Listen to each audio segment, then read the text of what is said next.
नमस्कार दोस्तों, आज मैं आपके लिए ज्ञानवर्धक कहानी लेकर आई हूँ। चलो शुरू करते हैं। दानवीर कर्ण। कर्ण कुंती का पुत्र था। पांडु के साथ कुंती का विवाह होने से पहले ही इसका जन्म हो चुका था। लोक लज्जा के कारण उसने ये भेद किसी को नहीं बताया और चुपचाप एक पिटारी में रखकर उस शिशु को अश्वनाम की नदी में फेंक दिया था। इसके जन्म की कथा बड़ी विचित्र है।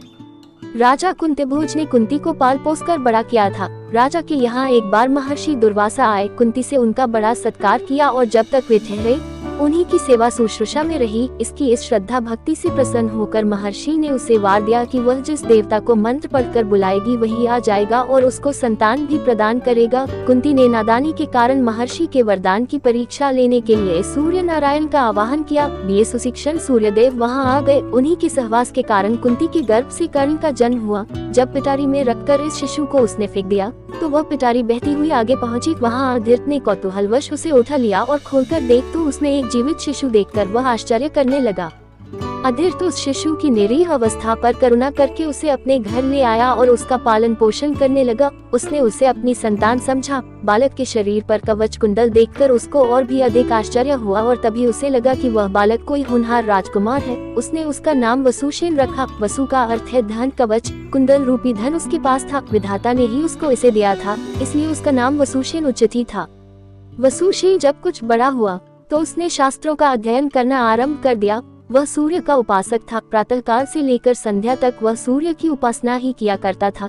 दानी भी बहुत बड़ा था। उपासना के समय कोई भी आकर उससे जो कुछ भी मांगता वह बिना हिचकिचाए उसको दे देता था। अमूल्य से अमूल्य वस्तु से उसको मुंह नहीं था। उसका गौरव तो दानवीर कहलाने में था और अपने कृत्यों से उसने वास्तव में ये सिद्ध भी कर दिया कि वह दानवीर था। उसके समान दानी कौरवों और पांडवों में और कोई नहीं था। उसका परिचय तो हमें उस समय मिलता है जब इंद्र ब्राह्मण का वेश धारण करके उसके पास उसकी अमूल्य निधि कवच कुंडल मांगने गया था। उस समय कर्ण ने देवराज का स्वागत किया था और सहर्ष अपने कवच कुंडल उतार कर दे दिए थे। दान करते समय अपने हिताहित विचार वह नहीं करता था। यद्यपि सूर्य भगवान पहले उसे मना कर चुके थे कि वह इन कवच कुंडलों को किसी को भी न दे, लेकिन दानवीर कर्ण किसी याचक को निराश करके वापस लौटाना तो जानता ही नहीं था। कर्ण के इस साहस के कारण ही उसका नाम वैकर्तन पड़ा था। यदि इस कवच कुंडलों को वह नहीं देता तो कोई भी योद्धा उसे युद्ध में परास्त नहीं कर सकता था। इंद्र ने अर्जुन के हित के लिए ही इनको मांगा था, क्योंकि इनके बिना अर्जुन कभी भी उसे नहीं हरा सकता था। फिर भी उसके इस अद्वितीय गुण से प्रभावित होकर इंद्र ने उसको एक पुरुष घातिनी अमोघ शक्ति दी। उस शक्ति से सामने का योद्धा किसी भी हालत में जीवित नहीं बच सकता था और उसको कर्ण ने अर्जुन के लिए रखा था। लेकिन श्री कृष्ण ने चाल चली और कर्ण की उस शक्ति को घटोत्कच पर चलवाकर अर्जुन के जीवन पर आए इस खतरे को सदा के लिए मिटा दिया। घटोत्कच जो आकाश में विचरण करके कौरवों पर अग्नि की वर्षा कर रहा था और जिसने एक बार तो सारी सेना को पूरी तरह विचलित कर डाला था, शक्ति लगते ही निर्जीव होकर पृथ्वी पर गिर पड़ा। धनुर्विद्या में कर्ण अर्जुन के समान ही कुशल था। एक बार जब महाराज धृतराष्ट्र की आज्ञा से कौरव पांडवों की अस्त्र शिक्षा की परीक्षा के लिए एक समारोह किया गया था, तो अर्जुन ने अपने अस्त्र शिक्षा के कौशल से सबको चकित कर दिया था। उसने ऐसी ऐसी क्रियाएं कर दिखाई थी कि किसी भी योद्धा की हिम्मत नहीं होती थी कि उसका जवाब दे सके। एक विजेता की तरह के कौशल दिखाकर वह प्रशंसा लूट रहा था। दुर्योधन उस समय हतप्रभ सा होकर चुपचाप बैठा था। अर्जुन का सा कौशल दिखाना उसके सामर्थ्य के भी बाहर था। उसी समय कर्ण वहां आ पहुंचा और उसने मैदान में आकर अर्जुन को ललकारा, अर्जुन, जिस कौशल के बल पर तू यहाँ सबको चकित कर रहा है और सभी से प्रशंसा लूट रहा है, उसे मैं भी करके दिखा सकता हूँ। ये कहकर उसने धनुष पर बाण चढ़ाकर वही सब कुछ कर दिखाया जो अर्जुन ने किया था। चारों ओर से कर्ण की जय जयकार होने लगी। दुर्योधन का चेहरा अर्जुन के प्रतिद्वंद्वी को देखकर खिल उठा। उसने उसे हृदय से लगा दिया। उसने उसे अर्जुन के साथ द्वंद्व युद्ध करने के लिए प्रेरित किया। दुर्योधन की बात मानकर उसने अर्जुन को इसके लिए चुनौती दी। अर्जुन द्वंद्व युद्ध के लिए तैयार हो गया। अब झगड़ा बढ़ने की आशंका थी, इसलिए कृपाचार्य ने बीच में हस्तक्षेप करते हुए कहा कि राजकुमार के साथ राजकुमार का ही द्वंद्व युद्ध हो सकता है। चूंकि कर्ण सूत के द्वारा पाले हुए हैं, इसलिए इनके गोत्र कुल आदि का ठीक ठीक पता न होने के कारण इनको अर्जुन से द्वंद्व युद्ध करने का अधिकार नहीं है। बस यह ऐसी समस्या थी जिसको कर्ण हल नहीं कर सकता था। वह हक्का बक्का सा अर्जुन का मुंह उतार कर रह गया। दुर्योधन को भी इससे धक्का लगा, क्योंकि कर्ण के द्वारा अर्जुन का मान चूर्ण करने की उसकी ही तो योजना थी। जब कर्ण इस दुविधा में पड़ा हुआ आगे अपने पैर नहीं बढ़ा सका तो दुर्योधन ने उसे राजाओं की श्रेणी में लाने के लिए अन्य देश का राज्य दे दिया। राजा होने के नाते अब वह अर्जुन या अन्य किसी राजकुमार के साथ युद्ध कर सकता था। वह इसके लिए उतारू भी था, लेकिन संध्या होने के कारण यह वाद विवाद थम गया और सब अपने अपने घर चले गए। बस फिर जीवन में सदा ही कर्ण अर्जुन से प्रतिद्वंद्वी के रूप में मिला। अर्जुन से ही उसकी विशेष रूप से शत्रुता थी। वह उसकी प्रसिद्धि को सह नहीं सकता था। अनेक स्थलों पर वह अर्जुन के सामने आया, लेकिन अपना कोई गोत्र न बता सकने के कारण उसे सामने से हटना पड़ा। वह सूत पुत्र कहलाता था, क्योंकि सूत ने ही उसको पाला था। इसी कारण द्रौपदी के स्वयंवर में भी घूमती मछली की आंख बेधने की सामर्थ्य रखते हुए भी उसको अवसर नहीं दिया गया। स्वयं द्रौपदी ने ही सूत पुत्र कहकर उसका अपमान किया था और उसकी पत्नी बनने से इनकार कर दिया था। सूत पुत्र को क्षत्रिय कन्या का वरण करने का अधिकार नहीं है। ये शब्द शूल की तरह उसके हृदय में चुभ गए थे और वह लहू के घूंट पीकर अपने स्थान पर आ बैठा था। लेकिन द्रौपदी के प्रति उसकी घृणा इतनी बढ़ गई थी कि भरी सभा में दुःशासन ने द्रौपदी को नंगा करना चाहा था तो उसने इसका तनिक भी विरोध नहीं किया था, बल्कि द्रौपदी की हंसी उसने लड़ाई थी। जब दुर्योधन के भाई विकर्ण ने कौरवों के इस घृणित व्यवहार की निंदा की थी तो कर्ण ने उससे कहा था, विकर्ण, तुम अपने कुल की हानि करने के लिए पैदा हुए हो। अधर्म अधर्म तुम पुकार रहे हो। द्रौपदी के साथ जो भी व्यवहार किया जा रहा है वह ठीक है। वह दासी है और दासी के ऊपर स्वामी का पूरा अधिकार होता है। ये कहकर उसने द्रौपदी के द्वारा किए अपने अपमान का बदला चुकाया था। उस समय उसका हृदय पत्थर की तरह कठोर हो गया था। जैसे भी बन पड़ा उसने द्रौपदी का अपमान किया, उसे 5 पुरुषों की व्यभिचारिणी स्त्री कहा और हर तरह से उसे धिक्कारा। उस समय प्रतिशोध की आग में जलते हुए उसने उचित अनुचित का विचार बिल्कुल छोड़ दिया। द्रौपदी को नंगी देखने और दिखाने की उसकी इच्छा थी। इससे स्पष्ट होता है कि कर्ण प्रतिशोध की भावना के आगे सत्य, न्याय और धर्म की भावना को पूरी तरह भूल जाता था। यह उसके चरित्र की दुर्बलता ही है। कर्ण स्वभाव से कुटिल भी था। वह दुर्योधन को इसी प्रकार कुचक रचने की सलाह दिया करता था जैसी शकुनी देता था। जिस समय जुए में हारकर पांडव वनवास के लिए चले गए और द्वैत वन में वे अपना समय काट रहे थे, उस समय कर्ण और शकुनी की बातों में आकर ही दुर्योधन अपने परिवार के साथ पांडवों को चिढ़ाने के लिए पहुंचा था। लेकिन यहाँ चित्रसेन नामक गंधर्व से इनका सामना हो गया। भीषण युद्ध हुआ। गंधर्व राजा ने अपने पराक्रम से सबको परास्त कर दिया और परिवार सहित सभी को उसने बंदी बना लिया। कर्ण तो अपने प्राण लेकर युद्धस्थल से भाग ही गया था। फिर युधिष्ठिर के कहने और अर्जुन के भी प्रयास करने पर चित्रसेन ने दुर्योधन आदि को मुक्त कर दिया। कर्ण अहंकारी भी बहुत था। उसे अपने पराक्रम पर बड़ा घमंड था और बार बार दुर्योधन को प्रसन्न करने के लिए वह कहा करता था कि वह एक क्षण में ही अर्जुन को मार गिराएगा। इसके लिए भगवान परशुराम द्वारा सिखाए हुए अपने अस्त्र कौशल की दुहाई देता था। यहाँ तक कि भीष्म पितामह, गुरु द्रोणाचार्य आदि के सामने भी वह अपनी शेखी बघारने से बाज नहीं आता था। एक दिन पितामह से न रहा गया। उन्होंने इसे फटकारते हुए कहा, दुरभिमानी कर्ण, व्यर्थ की बात क्यों किया करता है। खांडव दाह के समय श्री कृष्ण और अर्जुन ने जो वीरता प्रकट की थी उसको याद करके तुझे लज्जित होना चाहिए। क्या तू श्री कृष्ण को साधारण व्यक्ति समझता है? वे अपने चक्र से तेरी उस अमोघ शक्ति को खंड खंड कर देंगे। व्यर्थ दम्भ करना एक सच्चे वीर का गुण नहीं है।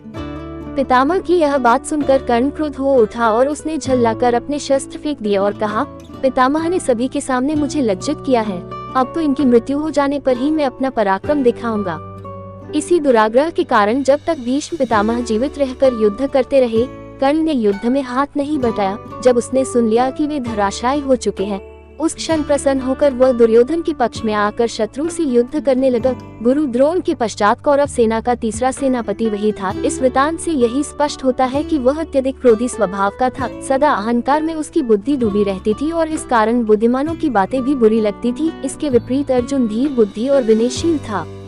इस सब के होते हुए भी कर्ण अपनी बात का धनी था। जो कुछ भी वचन वह दे देता था उससे हटना तो वह जानता ही नहीं था। श्री कृष्ण ने उसे यह बता दिया था कि वह कुंती का ज्येष्ठ पुत्र है और साथ में उन्होंने उससे पांडवों की ओर मिल जाने का आग्रह भी किया था। लेकिन सब कुछ सुनकर भी उसने दुर्योधन के साथ विश्वासघात करना उचित नहीं समझा।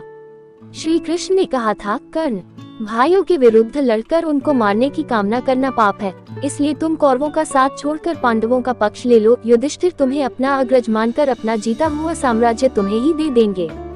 कृष्ण की यह प्रलोभन भरी बातें सुनकर भी कर्ण अपने वचन पर दृढ़ रहा और कहने लगा, श्री कृष्ण, दुर्योधन के साथ विश्वासघात करना सबसे बड़ा पाप है। यदि मैं उसकी मित्रता को तोड़कर पांडवों की ओर मिल जाऊंगा तो सब यही कहेंगे कि कर्ण अर्जुन से डरकर उनकी ओर मिल गया है। फिर मैं ऐसा क्या करूं? मेरी माँ ने तो मुझे मारने का सारा प्रबंध कर दिया था। सूत ने ही मुझे उठाया और पाला, इसलिए वे ही मेरे पिता तुल्य हैं। सूतों के साथ मैं कई यज्ञ भी कर चुका हूँ और मेरा विवाह संबंध भी सूतों के परिवार में ही हुआ है। फिर मेरा पांडवों से क्या संबंध रहा? धृतराष्ट्र के घराने में ही दुर्योधन के आश्रित मैं रहा हूँ और 13 वर्ष तक मैंने उन्हीं का दिया हुआ राज्य किया है। फिर कैसे उनके साथ विश्वासघात कर दूं?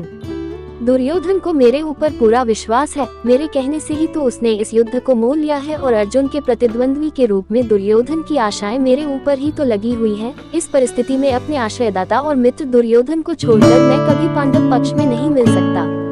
फिर यदि एक बार मैं मिल भी गया तो युधिष्ठिर जो राज्य मुझे देगा उसे अपने वचन के अनुसार मुझे दुर्योधन को देना होगा। इससे तो पांडवों का सारा प्रयत्न ही निष्फल चला जाएगा। ये सभी कुछ सोच विचार कर मैं निश्चित कहता हूँ कि मैं दुर्योधन का साथ छोड़कर और किसी पक्ष में नहीं मिल सकता, लेकिन हाँ यह वचन अवश्य देता हूँ कि युद्ध में मेरा प्रतिद्वंदी केवल अर्जुन ही है, उसके सिवा किसी पांडव का वध मैं नहीं करूँगा।